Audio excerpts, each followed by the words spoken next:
Hey everybody, thanks for coming. We are super excited to be here today to talk to you a little bit about what we've been doing at Carta to try and connect our engineers to our executives with the intent of really empowering our individual contributors to make better and faster decisions.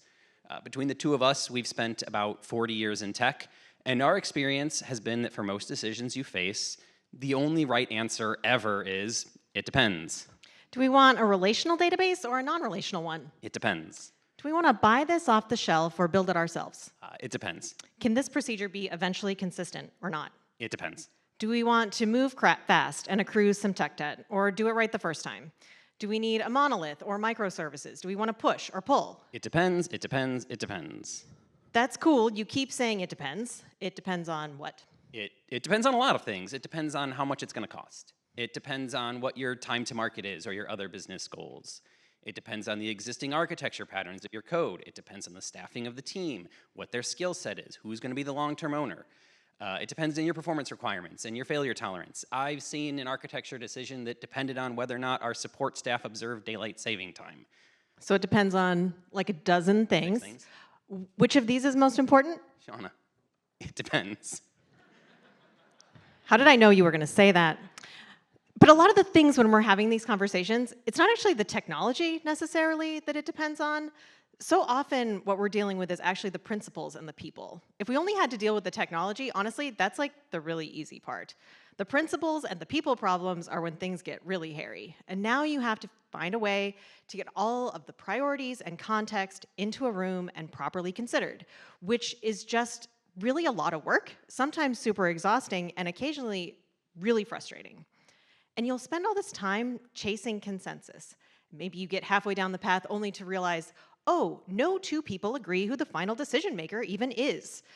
And after all this work, often I find we just end up making the same decision. Maybe we feel a little bit better about it, but the longer we spend in this churn, the more likely it is that everybody involved is going to walk away saying, we don't have an engineering strategy.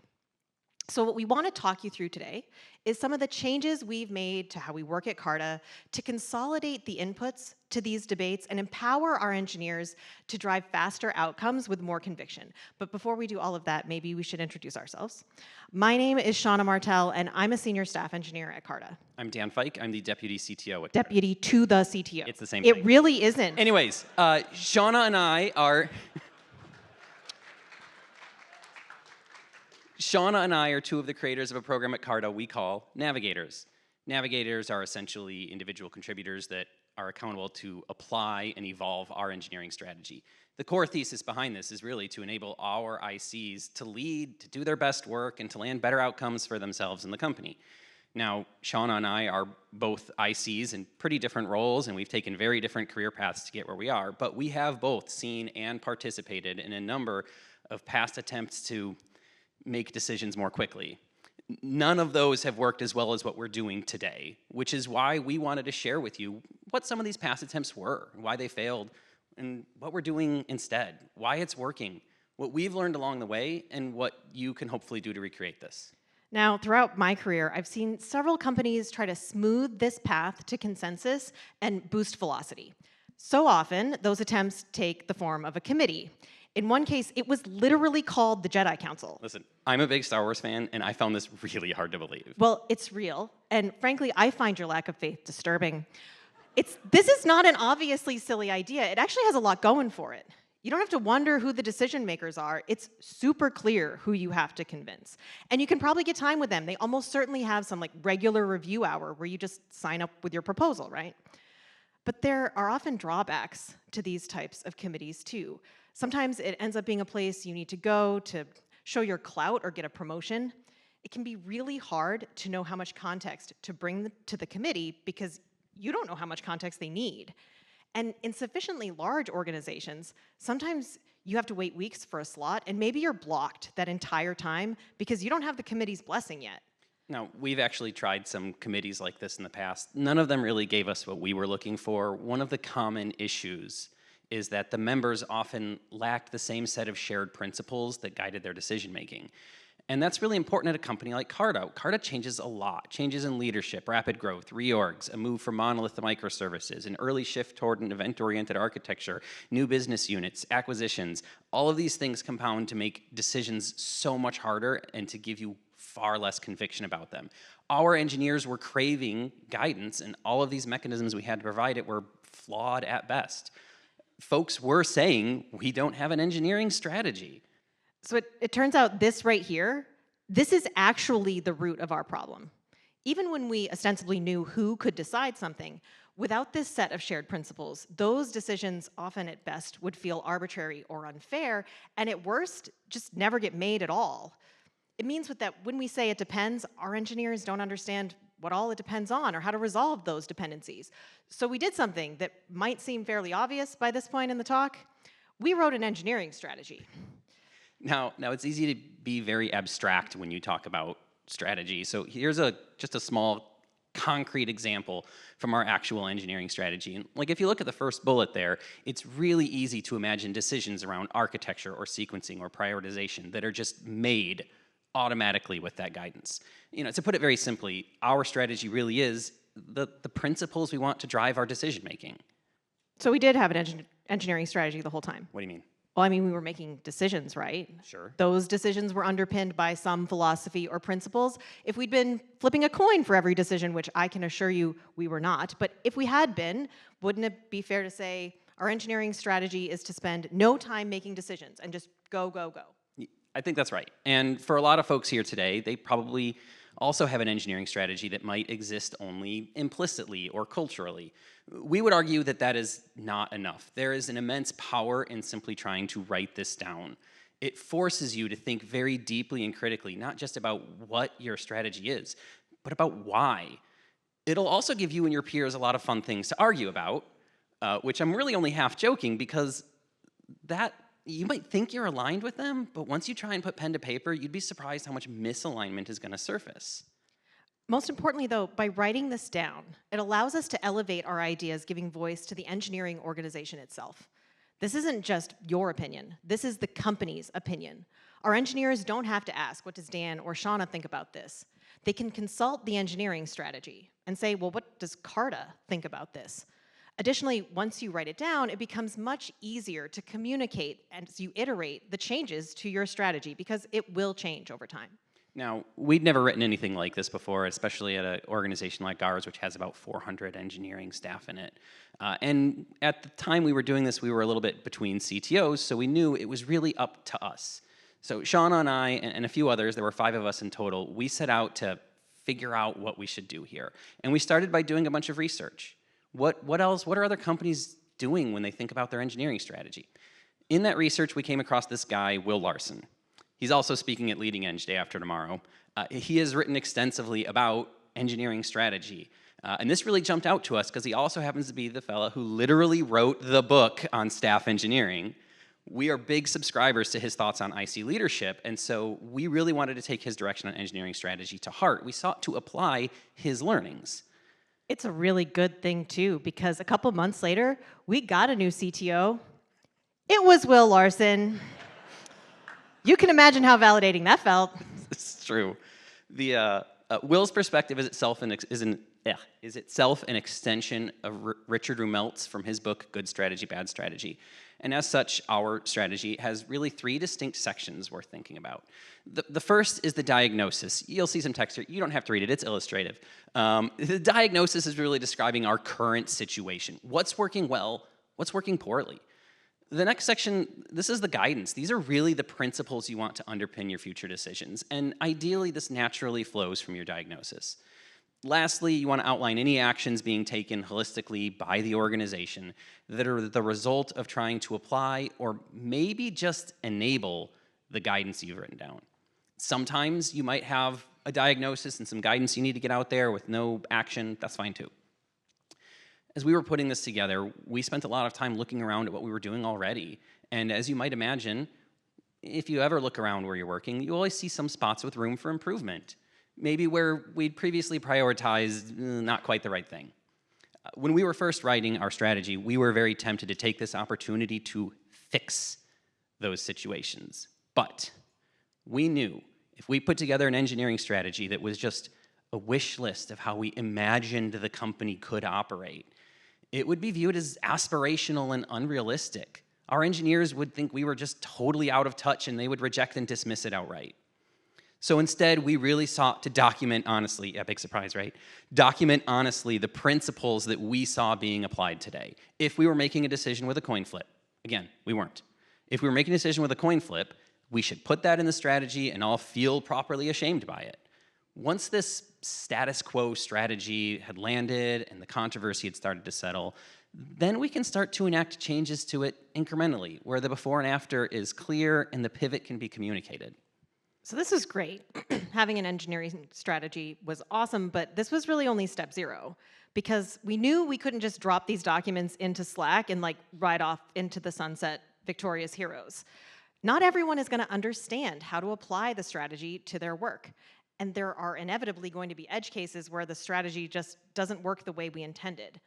We needed individuals who were close to the work, who could help their teams apply the strategy and be held accountable for that application. And this is really where the idea of Navigators was born. But, what's this going to look like? How's it work? How's it different than a committee? Well, with a committee, you generally have some centralized strategy and a bunch of these teams on the periphery where some individual engineer needs to carry some technical and domain context to the committee where it gets combined with the strategy and some decision comes out. With Navigators, instead of sending the context to where the strategy is, we send the strategy to where the context is. Our Navigators are already members of the teams they serve, and every team is in scope for exactly one Navigator, so it's clear who is accountable for this. That Navigator maintains alignment with our central strategy, combine it with that domain context, and make a decision completely locally. It's all decentralized. That decentralization, though, that means we have to have a pretty high bar for our navigators. In another giant wall of text I'm begging you not to read, this is the actual announcement when we sent this new program to our organization. And what I really want to highlight here is the core thesis, because there are 3 really important parts of this. The first is strategic alignment, the thing we were literally just talking about. The second is around how we want to reduce our reliance on consensus and boost velocity. This last piece, though, I want to spend a little bit of time here because this is where we're discussing what it means to be a good navigator. Our navigators are existing technical leaders. They already have deep technical and domain context, and we trust their judgment. But we're equipping them with a new tool, the engineering strategy. And with that new tool, we're offering them an extension of our CTO's authority within their teams. Now at Carta, we've decided that all of our navigators are going to be ICs and not managers. And in our experience, this type of authority and autonomy to ICs is uncommon. But I don't think I have to convince y'all, we shouldn't be underestimated as ICs. A senior IC can combine their deep technical knowledge with a pretty well-informed understanding of the organization more broadly. And their lens is going to be different than that of your managers who are focused, or at least more focused, on teams and execution rather than software and systems. We believe that this IC perspective is a critical component in making decisions about software and not just architecture and design decisions. Ultimately, what we expect is for our navigators and our managers to bring their complementary perspectives together in order to empower their teams to make decisions. And ultimately, we find this makes both more effective in their roles. So to that end, we do expect our navigators to help their teams make technical decisions around what we build and how we build it. But they aren't expected to micromanage every design and implementation, and they definitely shouldn't be writing every design spec. They do need to stay close enough to their teams to recognize decisions that might conflict with the engineering strategy, and stay close enough to the strategy and the intent behind it to figure out how to resolve those conflicts. What if the engineering strategy is wrong or lacking an exception? Our navigators are best equipped to identify those failures and escalate as needed. Now, at Carta, we have about a dozen navigators. Honestly, keeping it that small was pretty tricky. Maybe we should have one or two fewer. The real challenge here comes from having siloed teams with unique context. Sometimes it's easy. We had one engineer who had deep technical and domain context in an area of the business with about 60 engineers. That was a really easy pick for Navigator. Elsewhere, we have a team of 5 engineers with a niche skill set and working on some pretty unique problems. And this really leaves us with 2 choices. We can add another navigator to the team who has pretty narrow scope, or we can find an existing navigator and stretch them over this new surface area. You'll find examples of both amongst our navigators.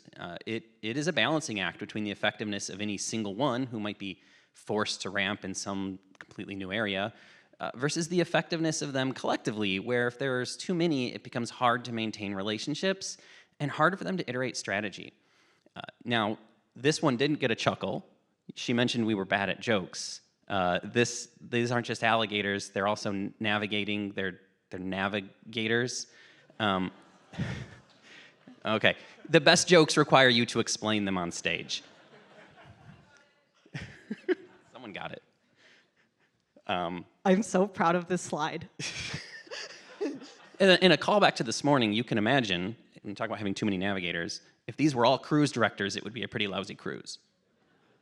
I had to convince him to put this slide in, and I wrote it so he could make fun of me. So it was worth it. I just want that to be really clear. Anyway, that last point you were making before you made fun of me was really important. Sure. Because it was about iterating strategy. And our navigators are really, really important in this process.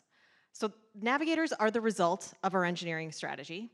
They're also the interpreters for it. But most importantly, they help us shape our engineering strategy going forward. Any strategy is inevitably going to be a balance between global and local optimization, and it's going to be worse for some teams locally.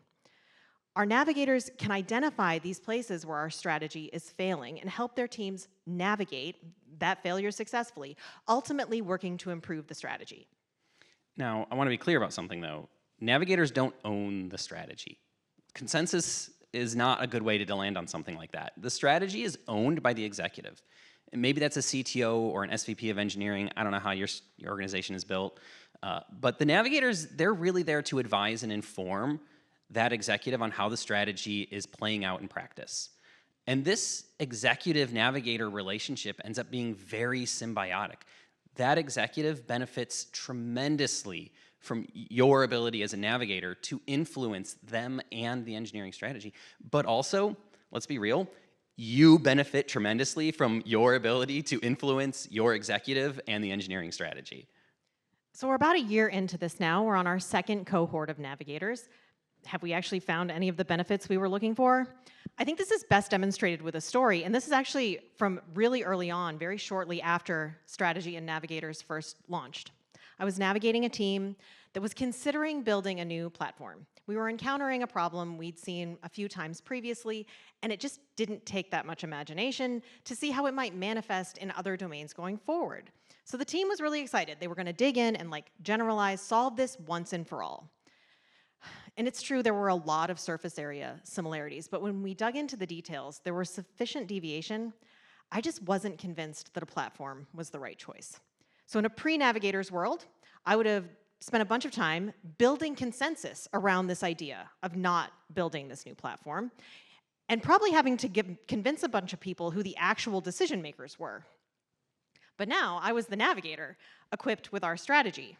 So I could very easily say, no, we weren't going to build this new platform because it wasn't aligned with our strategy. This was seeking to be a one-size-fits-all solution, and Carta had decided explicitly that's not how we're going to start new platforms. I really like this example because it's very clear who the decision maker was. You were. You had documented guidelines to help you make that decision. You could hold the problem up against our engineering strategy, and it was very clear to see where the misalignment was. You didn't need to litigate or relitigate the virtues behind these principles. You could just point the team to the platform strategy. And really often, this is how it plays out. Navigators are able to resolve these sorts of questions in their teams. When there are cross-team concerns, we expect both navigators to be involved. Last year, just as ChatGPT was taking off, our SRE team and our data teams were misaligned on how to best equip our engineers to prototype with the technology while not running afoul of our data handling policies. When the appropriate navigators got into a room, they were able to unstick this really quickly. And if they couldn't have found a path forward, we would have expected them to escalate. And I want to be really clear, escalations are actually really great. I know that word can have a negative connotation, but when what you're trying to do is accelerate decision-making, escalations are a super useful tool. Our intention is to inject strategy locally so that we can decide things locally, but that's never going to work 100% of the time. Some of these decisions are going to involve the trade-offs between business priorities of two separate teams and navigators, and that's something that a navigator alone can't fix. They have to take that decision to someone with a wider field of vision. They have to escalate. All right, so we talked about a lot of stuff so far. You know, consensus, bad. Written strategy, bad. Written strategy, good. Navigators, pretty helpful. Maybe you want to try something like this out in your organization. How should you get started? Well, we would encourage you as a first step, no matter where you are in the organization. You're an IC, maybe you're also an executive, doesn't matter. Start by writing an engineering strategy. Make sure it reflects the truths in play in your organization today. If you can only write it for like a slice of the business, the slice of the organization, that's fine too. It doesn't have to be for the whole company. Set aside that wish list and just identify 2 or 3 concrete actions as next steps. We mentioned earlier how we got some guidance from Will Larson's posts online. The single best piece of advice we got from him at all was just to do this at all. You know, to shamelessly quote him for a moment, just start wherever you are and start now. And I can assure you, if you're looking for reasons not to get started, they will be everywhere. You will be missing context and information. That's okay. I bet you'll be surprised at how much you learn by just getting started. And once you start, you're going to have pages of stuff that looks like this that you just cross out and throw away. We have more of this than would fit on any single slide, and a bunch of it was just aspirational and unrealistic. Some of it was broad and unactionable, and if we're being really honest with ourselves, a bit of it was just us pontificating. If your strategy doesn't help you make decisions, it's not strategy. Maybe you want to write it down, but write it down somewhere else. We have oodles of examples of stuff we just cut. I actually really like this one. Only accrue tech debt intentionally. I mean, I am in wild agreement with this sentiment, but we just couldn't imagine a way that this was substantially going to shape our decision making. If you're already discussing whether or not to accrue tech debt, you formed at least some intentionality. And if you aren't talking about it, this sentence in a document didn't seem stunningly likely to change that. If you're the IC on the team drafting the strategy, congratulations, you're now also the navigator. You can now start to figure out how this strategy can inform your team's decision making. This is a tool in your toolbox and in their toolbox. Show others how to use it. Once you have some real examples of decisions being supported by the strategy, go to your manager and equip them to advocate to their peers to do something similar for their teams and organizations. This can work from the ground up. I have never met a manager who didn't love to hear about better and faster decision making. Now, we are about at time, so let's do a quick recap. In general, written engineering strategy plus dedicated group of ICs to interpret that strategy can really reduce your need for consensus and expedite decision making. That same group of ICs, in turn, can iterate that strategy and be a super valuable resource to your executive. We have, at Carta, really found this to be pretty transformational. That's it, thanks.